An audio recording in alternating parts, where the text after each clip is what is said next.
श्री स्वामी समर्थ महाराज की जय. हे घ्या, काय हे माझ्या महिन्याभराच्या शिलाईचे पैसे. मग माझ्याकडे कुठे द्याल्यास?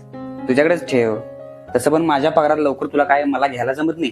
त्यापेक्षा एक मस्तपैकी सोन्याचा दागिना करूया, नाहीतर काय तर साडी घे म्हणून तुला त्यात. म्हणजे माझे पैसे घर खर्चाला चालत नाही? म्हणजे मी परकेच आहे ना. सगळा घर खर्च पुरुषांनी करावा असंच आहे ना? अगं तसं नव्ह ग.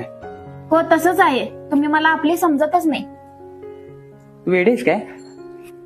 अहो हे बघा, तुमच्यासारखा निर्व्यसनी आणि जबाबदार नवरा असेल तर कोणती बायको आपल्या नवऱ्याच्या हातात पैसे देणार नाही? हे बरं घ्या. बाई, आण इकडे. तू तर की नाही अहो बायकोनी काहीतरी मिळवावं आणि ते नवऱ्याच्या हातात द्यावं आणि नवऱ्याने त्याचं कौतुक करावं.